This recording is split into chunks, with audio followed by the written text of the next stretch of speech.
यही वो मौका था जब शायद पहली और आखिरी दफा नरेंद्र दामोदर दास मोदी ने तिहाड़ का द्वार देखा था, क्योंकि नरेंद्र मोदी को गिरफ्तार कर पुलिस ने तिहाड़ जेल में ही बंद किया था। नरिया के दिल को तरलाइत कर दिया। यह पहली दफा था जब किसी फिल्मी तराने ने नरिया के लबों को गुनगुनाया था।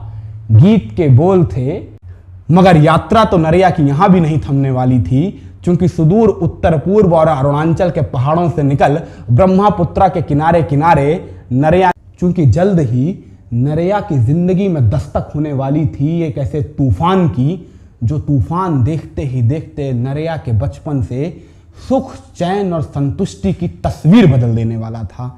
इस तूफान का नाम था, ये 1966 के बरस के शुरुआती महीनों का दौर था, जब हिंदुस्तान के हर गली मोहल्लों में एक फिल्म का शोर था।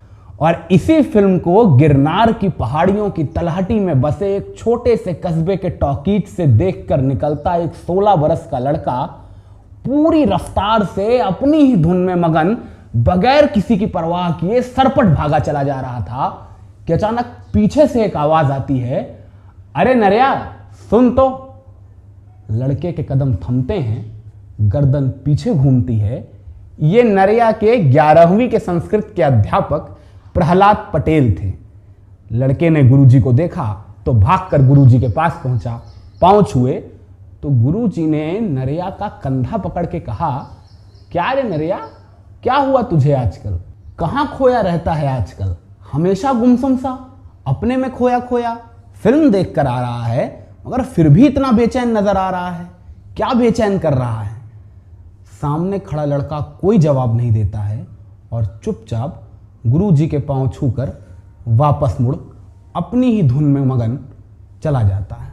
अध्यापक को कुछ समझ नहीं आता है कि आखिर ऐसा क्या हुआ नरिया को बीते चंद महीनों में जो वो इतना बेचैन सा रहता है।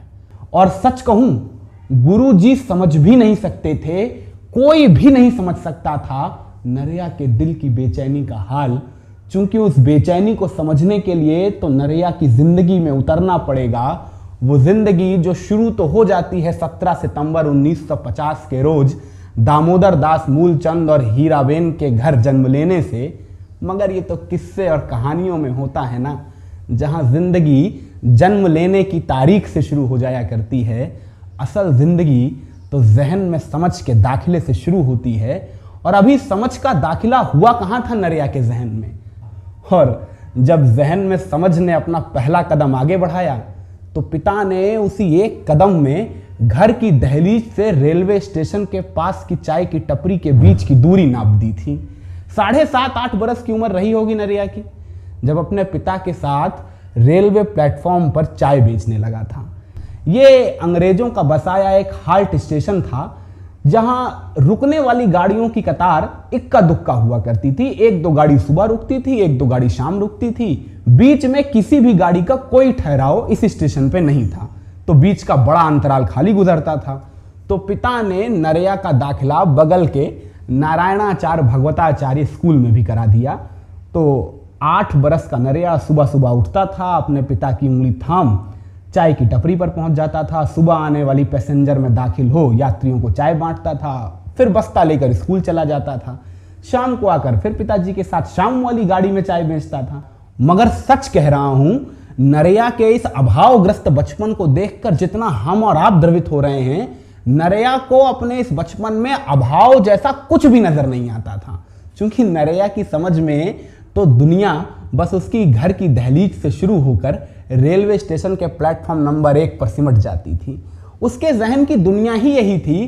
तो नरिया का बचपन पूरी सुख संतुष्टि के साथ गुजर रहा था, मगर ये सुख, ये चैन, ये संतुष्टि बस चंद रोज की मेहमान थी, क्योंकि जल्द ही नरिया की जिंदगी में दस्तक होने वाली थी एक ऐसे तूफान की, जो तूफान देखते ही देखते नरिया के बचपन से सुख, चैन और संतुष्टि की तस्वीर बदल देने वाला था। इस तूफान का नाम था लक्ष्मण राव इनामदार, यानी छत्रपति का वो मावड़ा जो मराठवाड़ा की धरती का ताब अपने माथे पर लिए सौराष्ट्र की धरती की जड़ों में राष्ट्रीय स्वयंसेवक संघ के संगठन को पैबस्त करने की तपसाधना के प्रक्रम में उन दिनों नरेया के कस्बे यानी अमृतपुरा के प्रवास पे था। उद्देश्य था संगठन के भीतर बाल स्वयंसेवकों की भर्ती करना। जाहिर सी बात है, अगर बच्चों को संगठन से जोड़ना है तो सबसे पहला और आसान तरीका होता है खेल कूद और व्यायाम। तो इनामदार साहब के निर्देशानुसार नरेया के कस्बे यानी आनंदपुरा कह लें या वडनगर कह लें में एक बाल शाखा की स्थापना होती है, जहां आस पड़ोस के बच्चों को प्रोत्साहित कर बुलाया जाता है। खेल कूद और व्यायाम जैसी कुछ प्रक्रियाएं कराई जाती हैं, जिससे बच्चे प्रतिदिन शाखा में आने के लिए उत्कंठित हो सकें। और आहिस्ता आहिस्ता एक ऐसा ही रोज आता है जब नरेया भी इनामदार साहब की इस बाल शाखा में अपने दोस्तों के साथ जाता है। ये बरस 1958 के कार्तिक मास के कृष्ण पक्ष की अमावस्या की तिथि थी, जब 8 बरस के नरेया को तत्कालीन गुजरात राष्ट्रीय स्वयंसेवक संघ के प्रांत प्रचारक लक्ष्मण राव इनामदार ने राष्ट्रीय स्वयंसेवक संघ की शपथ दिलाई थी। और ये रोज था कि इस दिन के बाद हर रोज संघ की शाखा में जाना नरेया का शगल बन चुका था। हर सुबह उठकर सबसे पहले नरेया संघ की शाखा में ही जाया करता था, जहां संचालित होने वाले कार्यक्रम 2 कतारों में बद्ध होते थे। पहली कतार तो थी शारीरिक प्रशिक्षणों की, जिसके अंतर्गत नरेया को तमाम तरीके के खेल कूद और व्यायाम कराए जाते थे। मगर इससे कहीं ज्यादा महत्वपूर्ण और नरेया के जहन पर असर करने वाला था प्रशिक्षण का दूसरा अध्याय यानी वैचारिकी प्रशिक्षण, जहां संघ के विचारक बच्चों से बैठकर बातें किया करते थे। ये बातें समाज, देश और दुनिया के स्तर की हुआ करती थी। और आहिस्ता आहिस्ता इन्हीं दुनियावी बातों ने नरेया के जहन की तासीर और तबीयत बदलनी शुरू कर दी। वो नरेया जो अभी चंद महीने पहले तलक महज छुटपने के खेल और खिलौने तलक ही सोचा करता था, अब उसके जहन में समाज, देश और दुनिया के तमाम मुद्दों पर विचार चलने लगे थे। और ज्यों-ज्यों नरेया के जहन के दायरे ने घर की दहलीज से रेलवे स्टेशन के प्लेटफॉर्म नंबर 1 की सीमा को पार करना शुरू किया, त्यों-त्यों नरेया के बचपन से सुख, चैन और संतुष्टि के स्थान पर उत्कंठा, उद्विग्नता और बेचैनी घर करती चली गई। मगर ऐसा भी नहीं था कि नरेया अपने जहन में उमड़ते घुमड़ते बेचैनी भरे इन सवालों के बीच अपना बचपन खोता चला जा रहा था। नरेया हर सुबह संघ की शाखा में जाता, लौटकर अपने पिता के साथ चाय बेचता, फिर विद्यालय जाता, विद्यालय से लौटकर दोबारा पिताजी के साथ चाय बेचता और फिर निकल पड़ता शाम को अपने साथी बच्चों के साथ कस्बे के सैर सपाटे पे। खूब खेलता, खूब कूदता और फिल्में भी देखा करता। 13.5-14 बरस की उम्र रही होगी नरेया की जब पहली दफा नरेया ने टॉकीज में एक फिल्म देखी। और इस फिल्म में लता मंगेशकर के गाए एक गाने ने नरेया के दिल को तरलायित कर दिया। यह पहली दफा था जब किसी फिल्मी तराने ने नरेया के लबों को गुनगुनाया था। गीत के बोल थे, ओ पवन वेग से उड़ने वाले घोड़े, तुझ पे सवार है जो, मेरा सुहाग है वो, रखना तुम उनकी लाज रे। निरुपमा रॉय द्वारा अभिनीत फिल्म जय चित्तौड़ का ये गाना था। और यकीन मानिए, इस एक फिल्म के बाद नरेया को फिल्में देखने का चस्का लगा। खूब फिल्में देखी दोस्तों के साथ। और आहिस्ता आहिस्ता तो एक रोज ऐसा वाकया भी घट गया जब नरेया के जहन पर छाए इस चस्के की खबर पूरे अमृतपुरा को लगी। दरअसल एक रोज नरेया के स्कूल में एक उत्सव का आयोजन था, जहां विद्यालय के सभी छात्रों को प्रस्तुतियां देनी थी। तो नरेया ने इस उत्सव में एक प्रहसन का मंचन किया। प्रहसन का नाम था पीले फूल। ये एक गुजराती का मशहूर नाटक है जो जाति व्यवस्था पे कुठाराघात करता है। नरेया ने उस रोज मंच पर पीले फूल नाम के इस नाटक का इतने बेहतरीन ढंग से मंचन किया कि सामने बैठे कस्बे के हर व्यक्ति की आंखें छलक आईं। यकीन मानिए, लोग नरेया के अभिनय से इतना प्रसन्न थे कि भूरी भूरी प्रशंसा तो कर ही रहे थे, साथ ही नरेया के पास जाकर इनाम के तौर पर उसे बड़ी धनराशियां भी दे रहे थे। तो कुछ इसी तरह किश्तों में गुजर रहा था नरेया का बचपन। मगर इन तमाम घटनाक्रमों के बीच रहल पर बेचैनी भरे वही सवाल थे कि इस दुनिया को पार कैसे किया जाए, इस दुनिया के पार बाहर की दुनिया में कैसे अपना मकाम बनाया जाए, कैसे कुछ बड़ा किया जाए।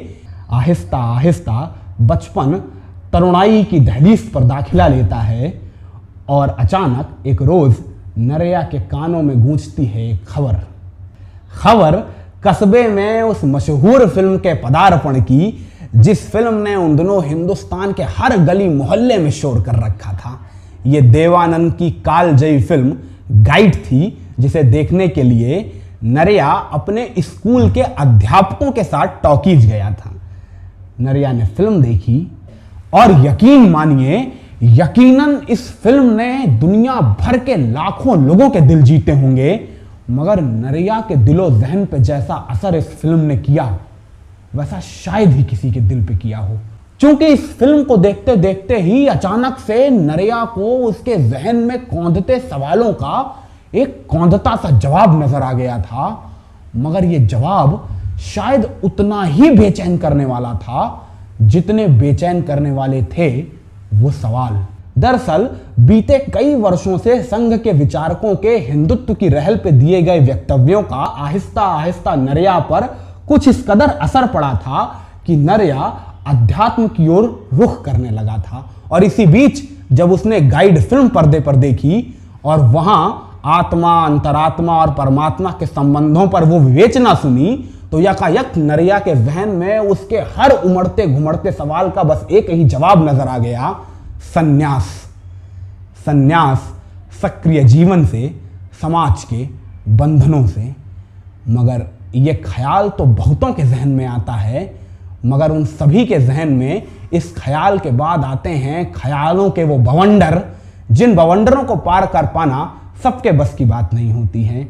ये बवंडर घर, परिवार, माँ बाप के मोह के बंधन होते हैं, जिन बंधनों ने नरैया के कदम भी जकड़ दिए थे।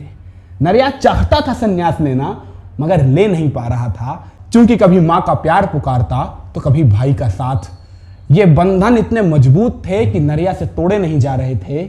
मगर एक रोज नरैया को एक खबर मिलती है, खबर कि नरैया की माँ हीराबेन घर में बहू की अगवानी की तैयारियां कर रही हैं। चूंकि नरैया की उम्र ने अब 17 का आंकड़ा पार कर लिया था और नरैया के समाज में इतनी उम्र होते होते घर में बहू की अगवानी की तैयारियां शुरू हो जाती हैं।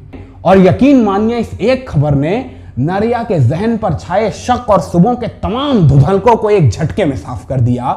क्योंकि अब नरैया समझ चुका था, अगर उसने अभी देर की तो बहुत देर हो जाएगी।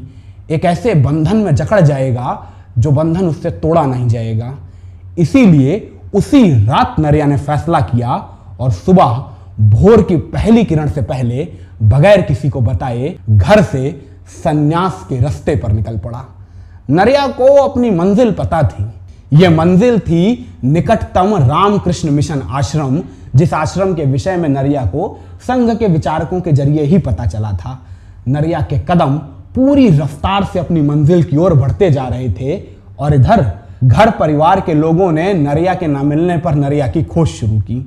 मगर अर्थाभाव से जूझते परिवार के तलाशी अभियान की भी अपनी सीमाएं होती हैं, जो सीमाएं जल्द ही समाप्त हो गईं और नरैया के घर वाले भी थक हार के बैठ गए कि अब ऊपर वाले की मर्जी के आगे कहाँ किसकी चलती है।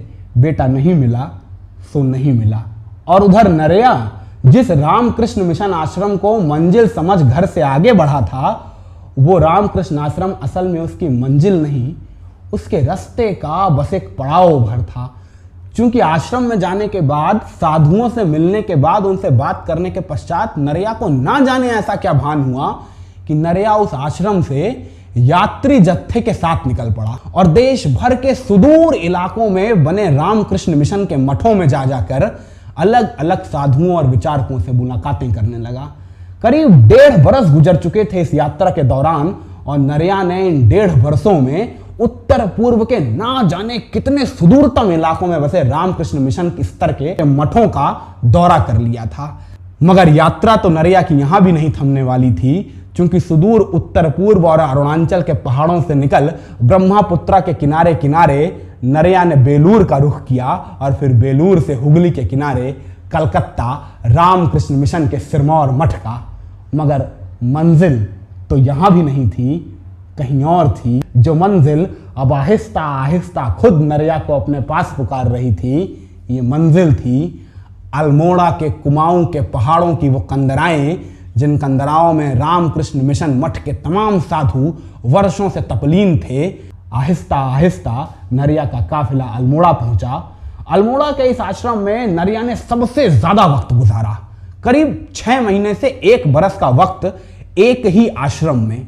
यहां ना जाने कितने साधुओं से नरिया की मुलाकातें हुई, ना जाने कितने साधुओं से बातें की, ना जाने कितने साधुओं के कैसे कैसे विचारों ने नरिया के जहन पर अपना असर डाला कि एक रोज अचानक वडनगर के घर की दहलीज पर अपनी पथराई आंखों से अपने बेटे की राह तकती हीराबेन को अचानक उनके नरिया जैसी शक्ल का एक लड़का दिखाई पड़ा।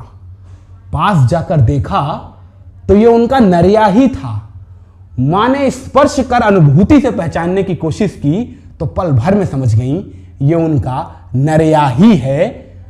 मगर शायद उस रोज मां का अंदाजा भी गलत हो चुका था, क्योंकि ये हीराबेन का नरिया नहीं था, ये नरेंद्र दामोदर दास मोदी था, जिसे यकीनन अब तक इतना तो नहीं पता था कि उसे अपनी जिंदगी में करना क्या है, मगर इतना तो पक्का पता चल चुका था कि उसे जिंदगी में क्या नहीं करना है। उसे वडनगर की गलियों में एक आम सी जिंदगी नहीं जीनी है, उसे घर परिवार के बंधनों में नहीं बंधना है, अपना अलग मकाम बनाना है, अपनी अलग दुनिया के भीतर।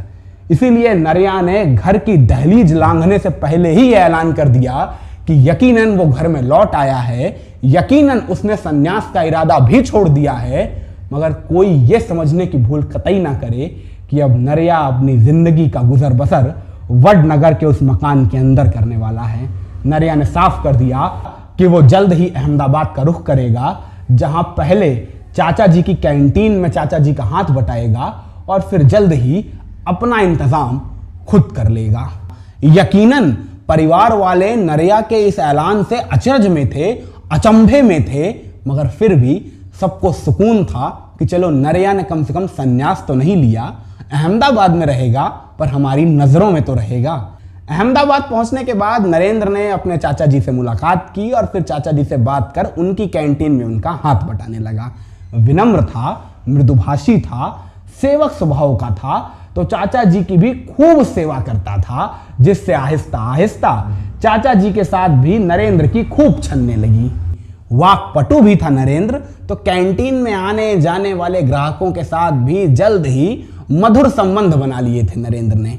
इन ग्राहकों में से कई ऐसे भी थे जो अहमदाबाद राष्ट्रीय स्वयंसेवक संघ की कार्यकारिणी से ताल्लुक रखते थे, तो उनके साथ बातचीत के दौरान जब जब जिक्र संघ का हो जाता था, नरेंद्र की आंखों में एक अलग ही चमक आ जाया करती थी।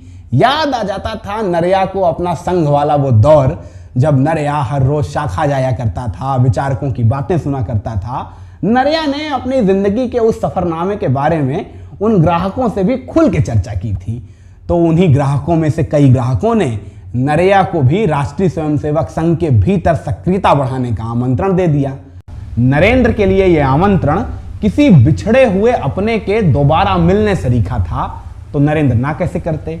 नरेंद्र ने प्रस्ताव पर हामी भर दी और इसी मोड़ से शंखनाद होता है नरेंद्र की जिंदगी में संघ की दूसरी पारी के आगाज का।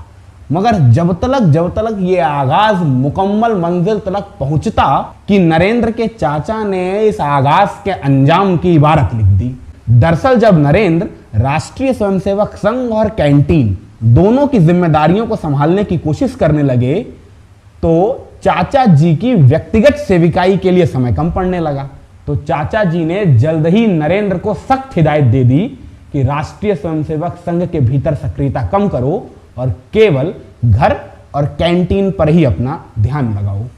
अब नरेंद्र के लिए यह बड़ी मुसीबत थी, क्योंकि नरेंद्र ना चाचा जी का साथ छोड़ सकते थे, ना संघ की सोहबत, कुछ ना कुछ बीच का रास्ता निकालना था। और नरेंद्र ने इसके लिए गजब की जुगत लगाई। नरेंद्र ने अपने व्यापारी चाचा जी को शुद्ध व्यापारिक गणित में एक सूत्र समझाया। कि चूंकि उसका राष्ट्रीय स्वयंसेवक संघ के स्वयंसेवकों के साथ अच्छा संबंध है, तो क्यों ना वो इस संबंध का लाभ चाचा जी की कैंटीन को बढ़ाने में लगाए।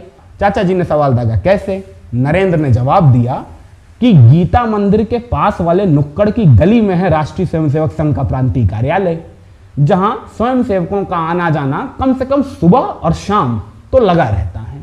तो अगर उस नुक्कड़ पे खड़े होकर नरेंद्र साइकिल पर कैंटीन के सामानों को बेचने का स्टॉल लगा ले, तो गुजरात राष्ट्रीय स्वयंसेवक संघ के प्रांतीय कार्यालय यानी हेडगे बार भवन के भीतर आने और जाने वाले स्वयंसेवक नरेंद्र के साथ के संबंध के वास्ते ही सही, मगर कैंटीन के उत्पाद खरीदेंगे जरूर।